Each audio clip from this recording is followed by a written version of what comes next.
Hi everybody, welcome back to my channel. So today's vlog is all about how I got my job in the fashion industry. So let's get to it.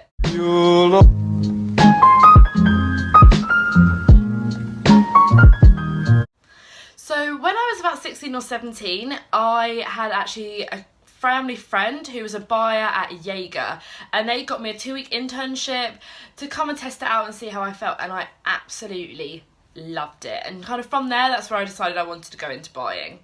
So that was really where my love really sparked from. And then so when I went to university though, I'd wanted to study something I really loved and I really enjoyed, and I wanted to be really creative. So I actually did a course in costume design. I did it at Nottingham Trent University, and it was so fun. It was so creative.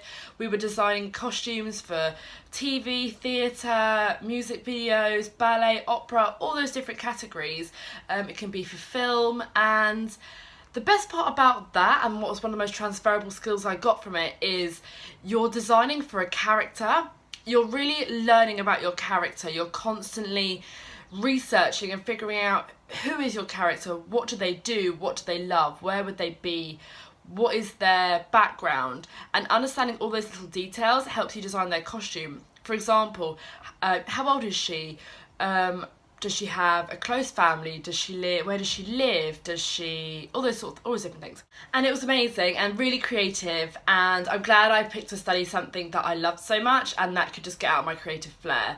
You don't have to study a degree in fashion buying to become a buyer. You can study other creative, fashion-y courses or businessy courses and make the skills transferable like I did. So if you're at the end of your university life and you're thinking, oh my God, I didn't do a degree in buying, that doesn't matter. Just figure out how your skills are transferable, and honestly, it'll give you a point of difference when you're coming to an interview, so keep that in mind. So when I came out of university, I got my first internship. It was an unpaid internship, except my travel was paid for.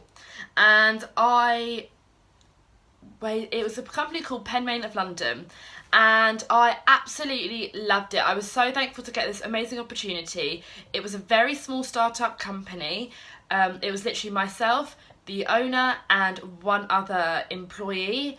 So I was the all-around intern, and one of the best things about that is I basically got to see all the different things that go into starting a fashion business. We sold beautiful fedoras and trilby hats, and we actually sold in Harrods, and we sold in Wolf and Badger in London, and it was awesome. And we also sold online, and we sold a lot all over the world, especially in America. Actually, it was very popular there. And when I was there, we would go and meet with different companies and try and get them to buy into us. So I met with buyers from the other end, as selling the O brand label, and that was really cool. I got to see sort of what they were doing and learn from them, and actually met a few people on the way. And that first internship led me to my second internship, which was incredible, and it was as a buying and merchandising intern, and it was at Avenue 32. And that was so cool. So that was going into branded buying, and I also did a lot of merchandising there as well. Again, it was a very small company. I'm really thankful that I had some of my internships at smaller companies, just because I got an insight into how so many different departments of the business worked, and it almost made me more sure that I definitely wanted to work in buying. So from there, I got to work with so many cool brands. So I didn't get to go to these meetings myself at the time, but my buyer would go to meet with different brands and she would go to Fashion Week, for example, and they would buy in from the collections what we were going to sell on our site. And it just feels so cool to have these awesome, inspiring designers. They would come into the office, or we'd get all these lookbooks from them, and sort of seeing all their collections and how they would develop each season. And then from there, we would pick our product, and that was so cool. So after that internship, these were both, the Penmain of London internship was 6 months, and the Avenue 32 was 3 months. And they were both unpaid, but they paid for my travel. Now, my opinions on unpaid internships, maybe that's a video for another time. But anyway, moving forward, so I basically from there got my first paid full-time job, and it was as an allocator for River Island. To be completely honest, I just wanted a job. I really just wanted a job. I didn't want to intern anymore, I wanted a job. And I went to River Island's interview and I loved the people that had interviewed me. The vibe was so cool. The office was wicked. It was really just a really inspiring like hub and place. And so I was lucky enough to get the job as an allocator, and I was an allocator on the boys wear department, so children's boys. It was awesome. I loved it and I learned so much. And in working allocating on the more merchandising side, you learn your Excel skills are incredible. It's much more about sales and managing. In that case, it's much more about managing like stock, working out what we'd sold and what stores had sold it and who needed more replenishment of stock. So I loved it there, and I was there for almost a year. However, I just felt that I didn't want to be honest, I just didn't want to be on the merchandising side. I wanted to be on the buying side. And so I actually left there, did some soul searching, and I came back to really applying hard for buying jobs. And that's when I got my first job as a buyer, and I got it at Figley's, which is the company I'm still at today. So I was as a trainee buyer, and I started on the branded team. So we did branded lingerie, and it was so cool. So I would get to go to all these brands viewings. We worked with Calvin Klein, Tommy Hilfiger, DKNY, Stella McCartney, Elle Macpherson, Heidi Klum, Chantel, Aubade, all these amazing brands, just to name a few.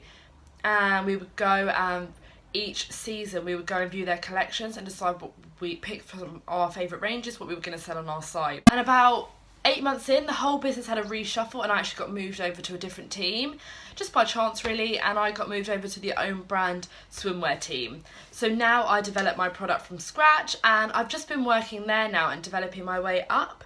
And it's all about, if you want to work in this industry, work hard, be yourself, and just but I think one of the best ways I've landed my jobs, honestly, is in interviews, just talking to people. Don't be so nervous and scrunched up and sitting back, like, you know, sit up, sit straight, and be confident who you are and what you've done in your life that's brought you to this place.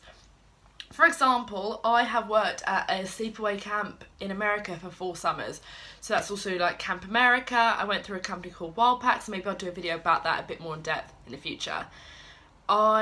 Things like that were really good talking points for me in interviews, and it made me sort of stand out and be different.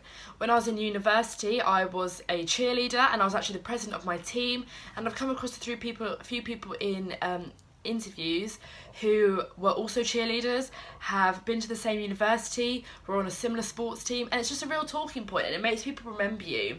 The things you've done make you you, and they make you stand out. So don't forget those things, and think about how those skills you have in your passions and your hobbies make you perfect for that job, because you are perfect for it. And if I can get it, you can get it. So that's how I got my job in the fashion industry. If you have any questions, please leave your comments down below, and please give this video a big thumbs up because it means the absolute world to me. Thank you so much for watching, and make sure you hit subscribe. I'll be doing a video next week that explains all about the differences between buying for own brand and buying for branded, if you're not sure which path you want to go down. I'll also talk about the differences between high street and luxury, so make sure you stay tuned. Thank you so much for watching, and I'll see you next week. Love you, bye!